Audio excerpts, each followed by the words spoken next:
All right, first and foremost, I want to give all honor, glory, and praise to the Heavenly Father, Yahweh, by Hashem Yahweh Shai, who the world ignorantly calls Jesus Christ. This is Akshem Gar, and as you can see, the lesson is titled, Understanding Your Role in the Body. Now, understanding your role in the body comes a couple with what? Examining whether or not you be in the faith daily. Because if you're going to examine something, right, you have to know how it works, what it's supposed to be doing, right, and the role of that thing, right? So understanding your role comes also a couple with what?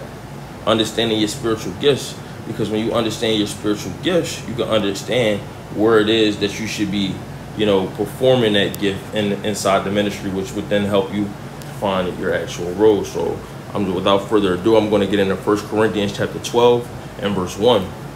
Now, concerning what you wrote about the gifts from the Holy Spirit, I want you to know the truth about them, my friends. So this is Paul talking about spiritual gifts, right? Now I'm going to skip verse 2 and 3. I might come back to it later, right? It doesn't really, go into what I'm trying to go into right now. Verse 4, there are different kinds of spiritual gifts, but the same Spirit gives them. There are different ways of serving. So there are different kinds of spiritual gifts. Some brothers may have, which is going to go into in this lesson right here. Some brothers might have the spirit of knowledge, the gift of knowledge, the gift of wisdom, healing, different things, right? Tongues, right? But all those different gifts, they do the same thing, and which is to serve the Heavenly Father, right? Verse 5, there are different ways of serving, right? But the same Lord is served. So that just, basically confirm what I just said, right? Verse 6, there are different abilities to perform service, but the same God gives the ability to all for the particular service, right? So what that's saying is, right, there's different ways to serve, right? And the Most High sends the Holy Spirit upon particular brothers to give them specific gifts to serve in those particular ways, right?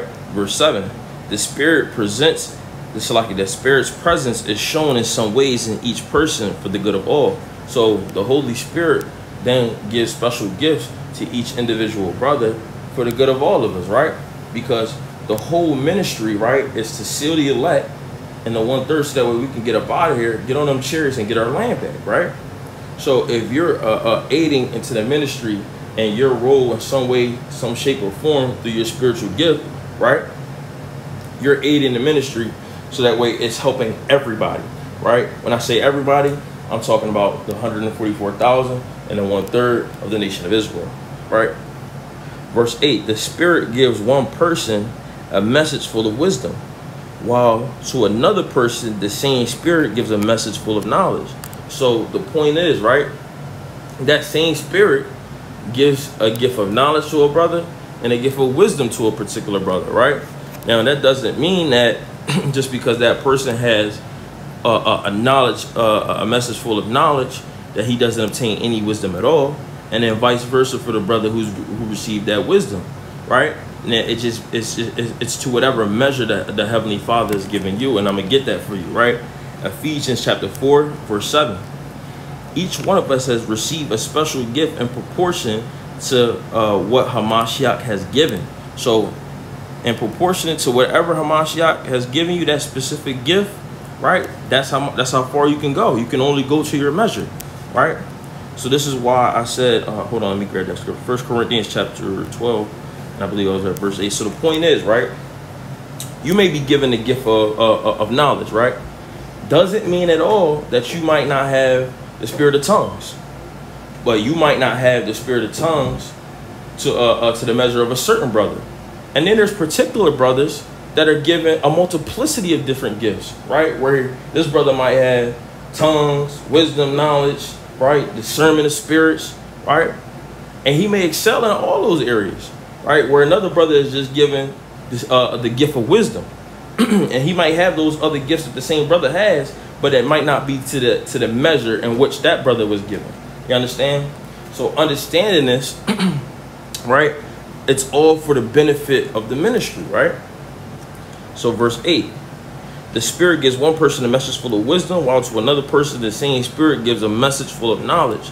Verse 9, one and the same Spirit gives faith to one person, while to another person gives the power to heal. So the same way I just explained that wisdom and knowledge, right? One person might have you know, an abundance of faith, man.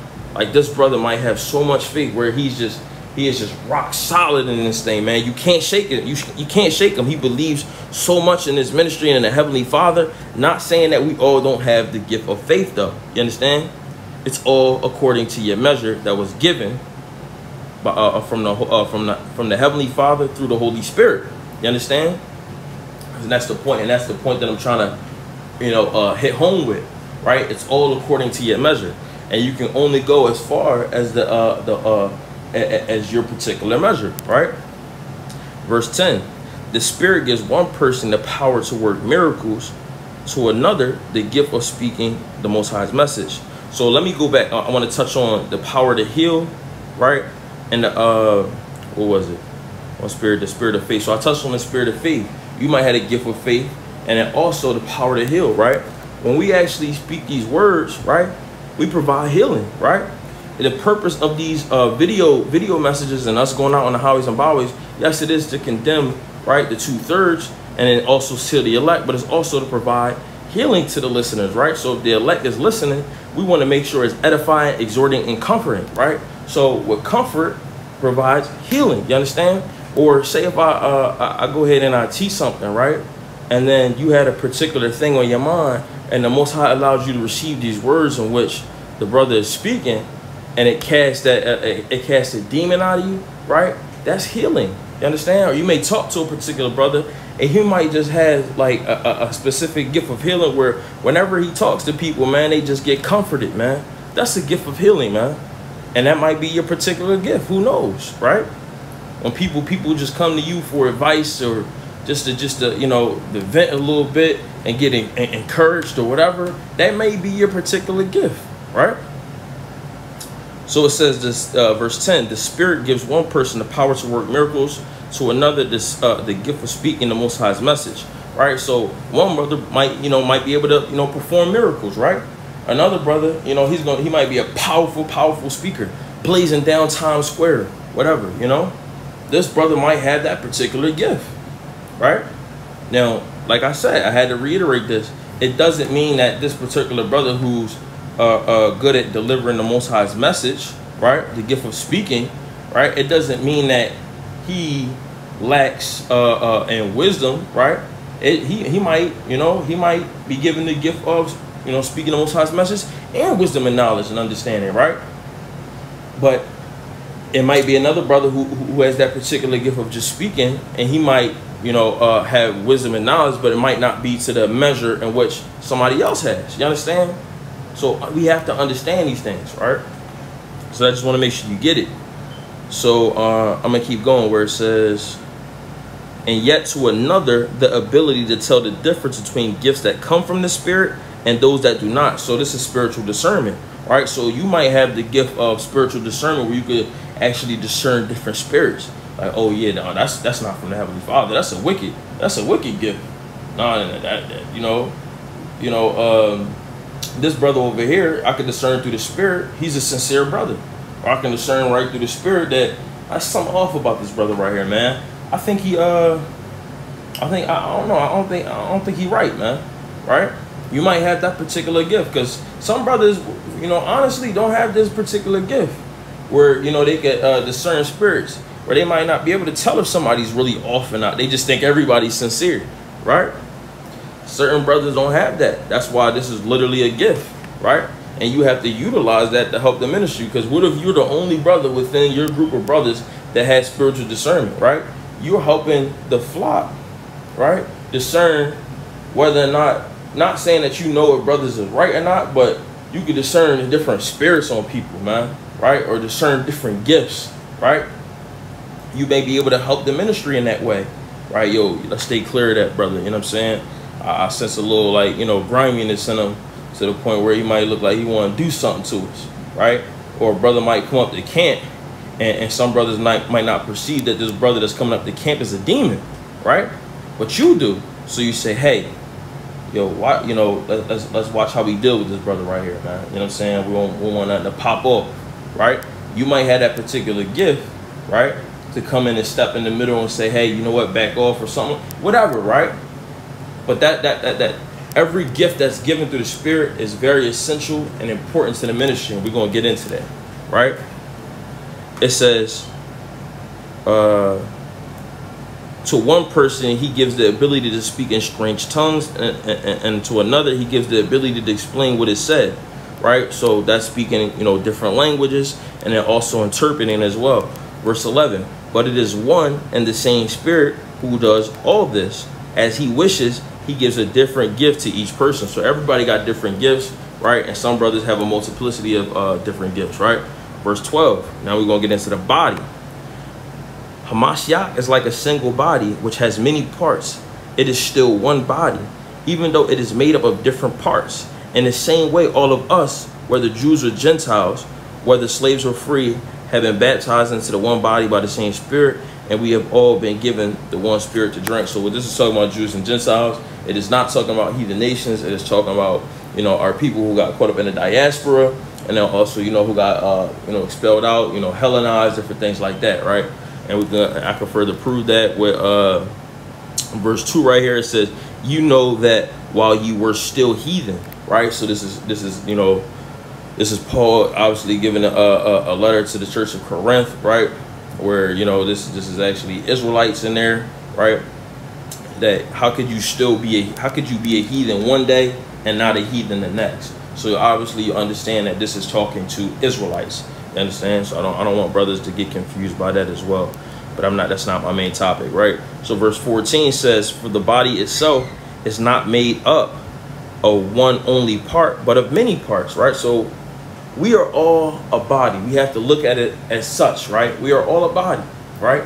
And in that body, you got your hands. They have a specific duty to grab stuff, to hold stuff, whatever, right?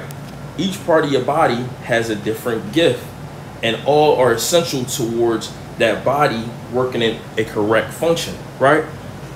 Because if one part of that body isn't working correctly, it hinders the whole body. And what we're supposed to do is push this ministry, right? So say if your leg not working, you're not in the best physical ability to go ahead and do everything that you need to do to the fullest extent, right? This is why we need all parts of the body working on all cylinders, right? So verse 15, it says, if the foot were to say, because I am not a hand, I don't belong to the body, that would not keep it from being a part of the body. So if you have a foot, right, if your foot is saying I'm not I don't do what the hand do, so I'm not a part of the body, right? Well, not everybody's supposed to do what the hand got to do, man, right? Your body, your part of the body is to keep everything up, right? Keep us walking, man. You keep us walking, and I'm gonna grab shit, right? That's the job of the hand. Everybody don't need to do the same thing. You understand? And brothers get caught up in that mindset of wanting to do what other brothers is doing, man. Because certain gifts, they look good, and certain brothers want those things. But it's not necessary for everybody to have the same gift. You understand? So I'm going to keep going. It says, verse 17, if the whole body, I'm starting at 16. And if an ear were to say, because I am not an eye, I don't belong to the body, that would not keep it from being a part of the body. If the whole body were just an eye, how could it hear? So that's the point, man, right? Your job is to look out, to listen out for trouble and things that's going on, right? Just because you're an ear, right, and because you're not an eye, where you're seeing what's going on, right, doesn't mean that you're not a part of the body. You are. Your part is very essential. You're the ear. You need to listen out, right? Because I can see what's going on, but I don't have your specific gift where I can hear what's going on, right? And it's all a part of working together. Because say if I see something, say if I don't see something, I might hear it, right? I'm walking across the street. I might not see a car coming, but I hear it. So I might stop. You understand? And for those brothers who's driving, you're coming down a block, and you might not see a car coming, right? But you hear an engine running down that street, and it's revving very hard. So you're like, hold up, let me not pull out, because even though I can't see something, I hear something coming, and that prevents you from getting in an accident. You understand? So the ear is very essential, man. And then sometimes you might not you might not be able to hear something, right? But you'll see lights flashing at night, saying that what? A car is coming down the street, so you know to hold up before you pull out, right? So that's the point, man, right? Just because you're not an eye doesn't mean that your part of the body isn't essential or isn't important, man, right? Because if everybody was just an eye, in the particular situations where we need that ear, we'll be jammed up, right? So it says, and if it were only an ear, how could it smell? So if the ear, if the whole body just wanted to be the same, everybody wanted to be this particular type of brother, right? How you gonna smell, right? Don't you need to smell stuff, right? Ooh, yeah, something ain't right about that. Say if something looks good, right? You got a particular piece of meat that you about to cook, right? Now say if it looks particular, like this particular meat looks good, it don't got no mold or nothing on it, but it smells rancid, right? If everybody was an eye and an ear, right, we wouldn't be able to smell that this particular meat is off, and that way when I cook it, right, I'm gonna eat it, and then now I'm gonna get sick. But I would have known, right, if we had a brother that was a nose and he would have smelled it and then warned the whole body, hey, yo, let's not eat this or we gonna get sick. Now we can't do that, and now we can't push the ministry. So this is why every body part is essential, man, right?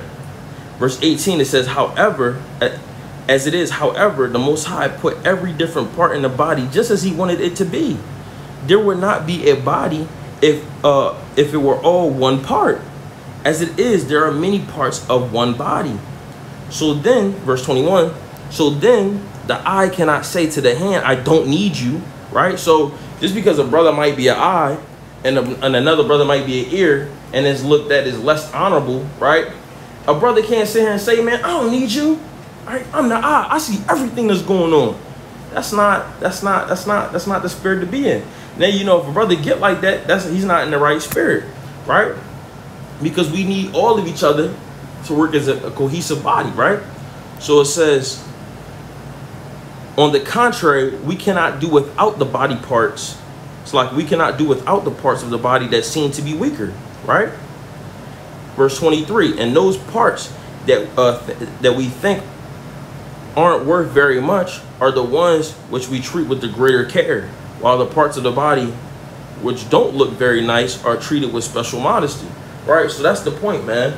Right, those body parts that we look at that are much weaker are the most essential parts of the body.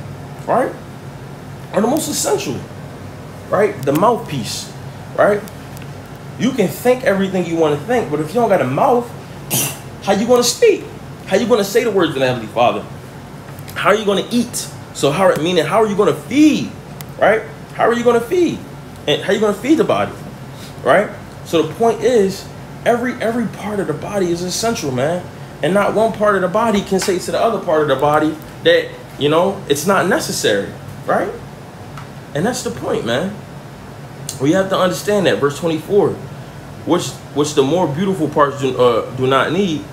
That's talking about the extra care, right?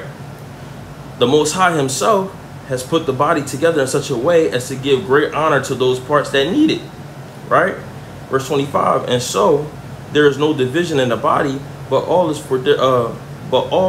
its different parts have the same concern for one another. If one part of the body suffers, all the parts suffer with it. If one part is praised, all other parts share its happiness, man. So that's the point, man. And I'm gonna just go ahead and I'm gonna stop there because I don't make this crazy long. But the point is, man, every brother, we gonna have different gifts, man. We gonna have different things in this, you know, in this body, right? But understanding what your particular gift is will help you further this ministry, man. Because once you understand your particular gift, you can use that particular gift to aid this ministry and aid the body, man. Which is all for the glory of all of us, man. Which is for the good of all of us, so we can get the hell up out of here, man. Right? So I hope you, Akim and Akwakim, were edified, exhorted, and comforted. And so with that, I want to say Yahweh Ba'Hashem Yahweh Shai, Barakatah, Shalom, Barakathon, Shalom.